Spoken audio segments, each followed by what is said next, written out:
say that. And most regime change in the world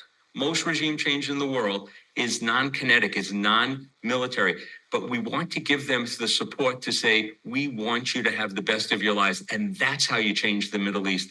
But we have had feckless leadership on Iran for multiple administrations. And the truth is that I'm seeing parallels here, Eric, between the way Hamas is viewed, understanding that there is a separation, a contradiction of interest between the savage military terrorist organization Hamas and people in Gaza, and the people of Iran and the mullah's regime that also that regime itself has been experiencing inner turmoil. So I want to take you one step further, Eric, and just tap into that expertise of yours and foresight.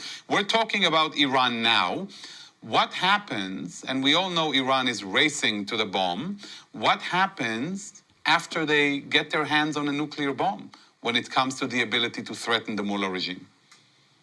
So first of all, the IAEA, which monitors this, come out recently with a International Atomic Energy Committee, right?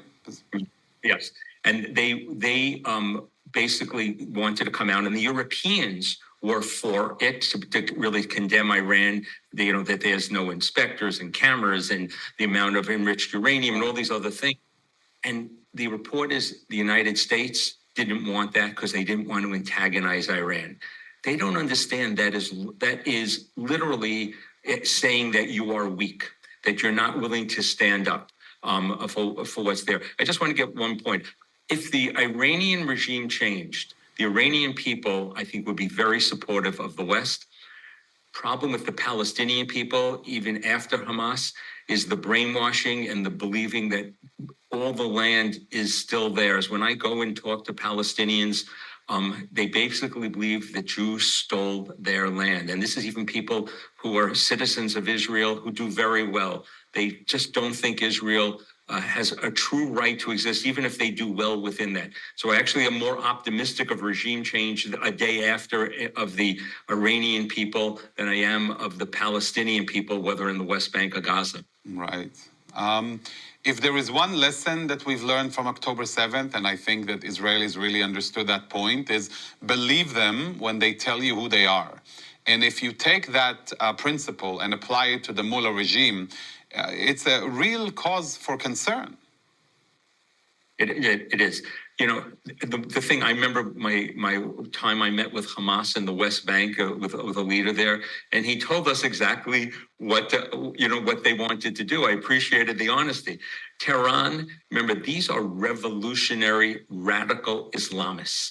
They do want to survive, but they don't think about, I just want best economic interest for my people. Right. They are ideologues, and they're willing to sacrifice their people. And there's cultures of death, unfortunately, as part of these regimes.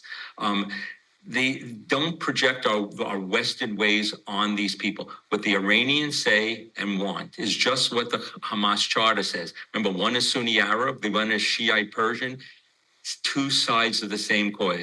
They are all about destroying Israel and killing Jews, and that is not an exaggeration. And that's even when we say Israel and Jews, they're actually talking about infidels in general, not just. Israel might be the first step in this journey, but their overarching goal, and we've heard Hamas leaders announce already in 2008 their desire to Islamize America or to conquer the West and bring it down in the name of these values. And it's, understanding that threat, I think, is the first step and key to be able to tackle it. And I want to ask you about an important point. We look at this war as Israel versus Hamas, but it really is at the foundation of the Western and U.S. interests in the region. Like an Israeli victory is an American interest, is it not, Eric?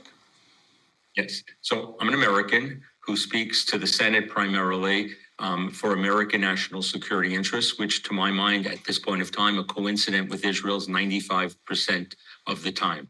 And America, the world is a much better place when America is not isolationist, but acts in the world, and that decreases the chance for wars. When America withdraws, that's when you invite into that vacuum some of the worst players, and some of those worst players are radical Islamists of both Shiite and Sunni variety. So one of the keys right now is, will America be able to open up the Red Sea in the air, the chokeholds called Bab el Mandeb Right. from the Houthis. We just had a ship attack. We have to keep freedom of navigation going. We need to show that we stand with our allies. One of the things that happened in both, I'll give you two things that the region started losing trust in us. When President Biden withdrew from Afghanistan, that message reverberated all the way to Taipei, showing that we don't stand with allies. And also, I will say to President Trump, when he didn't respond to the Iranian attack on the Saudi oil facilities in 2019, that also showed that America may not be as reliable an ally. But America, all these countries know that America's number one ally in the region, maybe in the world, is Israel. And if America starts slow walking munitions, that undermines American security interests because we, the Americans, become looking unreliable in the eyes of nations that haven't decided to go towards China or go to us. Right. And it's one of the most important points that we need to make today, Eric, because people try to isolate the issue as an Israeli-Hamas issue. And the truth is that this has severe and profound regional and global ramifications.